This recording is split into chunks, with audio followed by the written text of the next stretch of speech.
Hello students, in this session we'll discuss a third practical from our curriculum copy, that is develop programs to demonstrate the use of if statements and its different forms.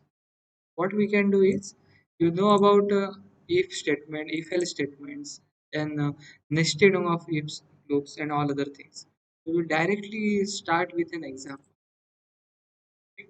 So last time we have created one small program, and in that program I have discussed about the variable declaration and its usage perform some mathematical operation. Now this is an example.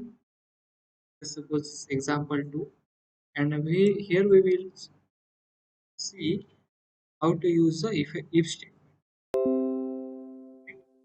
Let us suppose there are two integral variables, int x and int y, and this time we will take the input from the user. Last time I have told you we'll try to take the input from the user. So to take the input from the user, we require some input streams. So there are different input streams available. One is a data input stream, another is a scanner, and next one is the buffer reader. So out of these input streams, we will see these input streams in detail in later theory sessions. Out of these input streams, we'll try to use now scanner.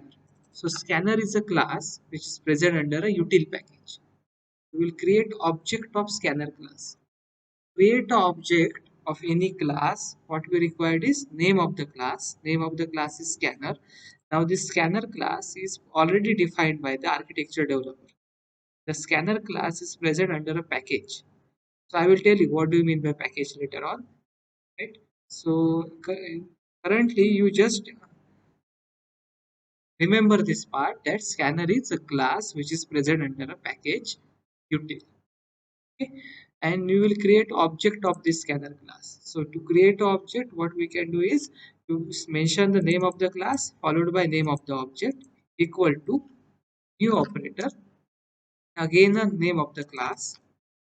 So this is actually a constructor, and within that we are having a one parameter, that is system.in. So I will tell you what do you mean by system.in, how to allocate the memory to object and all other things. It's not possible to cover up everything just before starting these programming practices. So as an as and when we will discuss this in the theory sessions, we will understand what do you mean by this scanner class. So currently you remember this. We require this scanner class. We require the object of this scanner class. It can be created by this particular way. है sir, तो आप अभी क्या करो कि ये approach है, ये अप्रोच ध्यान रखो, इसका एक्चुअल मतलब क्या है, इंटरप्रिटेशन क्या है, ये हम बाद में देखेंगे। मैं इसलिए आपको बाद में देखेंगे बोल रहा हूँ क्योंकि ये सारी चीज़ें यदि मैं पहले बताने जाऊँगा आपको तो पता भी नहीं चलेगी और डिफिकल्ट होगा।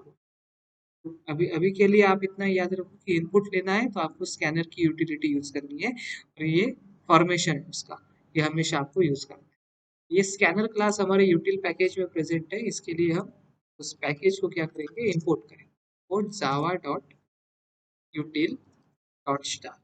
अब ये डॉट स्टार का मतलब क्या है, जावा डॉट यूटिल क्या है, इंपोर्ट का मतलब क्या है, ये सारी चीज़ें हम स्टेप बाय स्टेप देखते जाएंगे। ठीक है, क्योंकि ये पैकेज वाला जो पार्ट है वो यूनिट 3 यूनिट 4 की उसके बाद में आता है। यदि मैं अभी एक्सप्लेन करना चाहूँगा तो आपको समझ में नहीं आएगा, तो हम थोड़ा टाइम देंगे उसके लिए। अभी आप इतना ही याद रखो कि आपको स्कैनर की यूटिलिटी बनानी है और वहाँ से इनपुट लेना है। ठीक है? अब यहाँ पर हम क्या करेंगे, एक मैसेज देंगे यूज़र के लिए, system dot out dot println, और मैसेज में हम रखेंगे, जैसे हम प्रिंटफ यूज़ करते हैं या सी आउट यूज़ करते हैं वैसे ही एक मैसेज है, enter two numbers, enter two numbers. तो we have given this particular message. ये देने के बाद यूज़र हमें इनपुट देगा, वो इनपुट को हमें स्टोर करना है। तो पहला इनपुट आएगा एक्स वेरिएबल में, जो इंटीजरल वेरिएबल है, और उसे लेने के लिए इनपुट लेने के लिए हम क्या करेंगे, एससी का यूज़ करेंगे, जो स्कैनर का ऑब्जेक्ट है, यहाँ पर हमने बनाया हुआ है। SC is object of scanner class, so एक्ससी SC dot next date.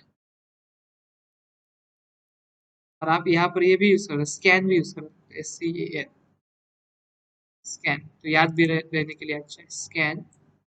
You can change the name of the object as per your requirement. आपको जो भी चाहिए वो आप ऑब्जेक्ट का नाम दे सकते हो, लेकिन आप क्लास का नाम चेंज नहीं कर सकते क्योंकि the class name is pre defined. ये नाम आप चेंज नहीं कर सकते, आप यहाँ पर स्कैन यूज कर सकते हो, स्कैन डॉट नेक्स्ट। हमारा दूसरा जो वेरिएबल है वो y वेरिएबल है, उसके लिए हम फिर से करेंगे स्कैन डॉट नेक्स्ट इंट।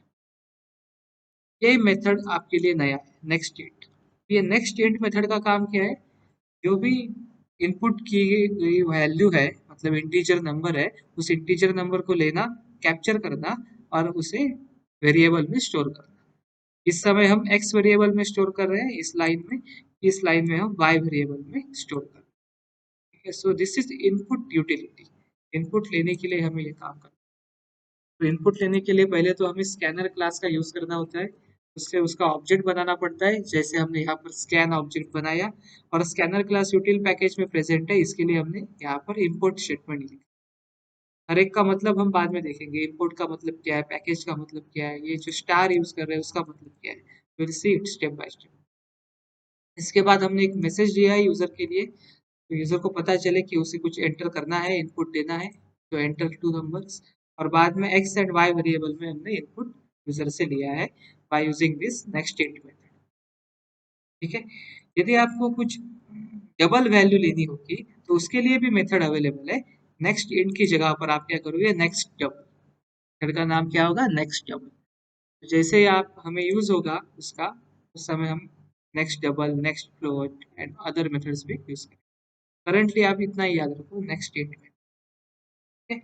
और इस प्रैक्टिकल में हमें इफ एल्स स्टेटमेंट यूज करना है, तो हम कंपेयर कर रहे हैं, इफ एल्स स्टेटमेंट यूज कर रहे हैं। If x is greater then y, x is greater than y, then you will start the braces here, will print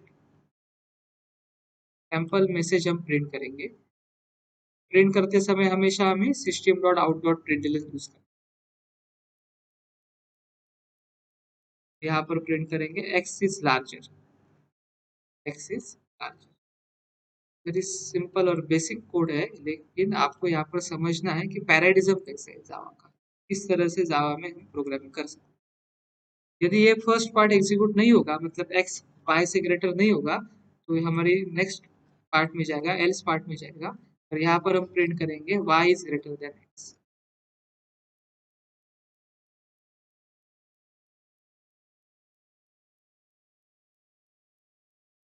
और y इज लार्जर। ठीक है, तो यहाँ पर एक चीज हम मिसिंग कर रहे हैं, वो इक्वालिटी केस। हम if x is greater than equal to y, then x is larger and else y is larger. तो ये जो कोड है वो हम सेव करेंगे by using a class name. File name का जो नाम, फाइल का जो नाम होगा वो क्या होगा, क्लास का ही नाम होगा।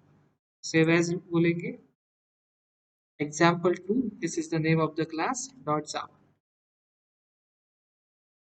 इसके बाद हम कमांड प्रॉम्प्ट पर जाएंगे और इस कोड को एग्जीक्यूट करने की कोशिश करेंगे।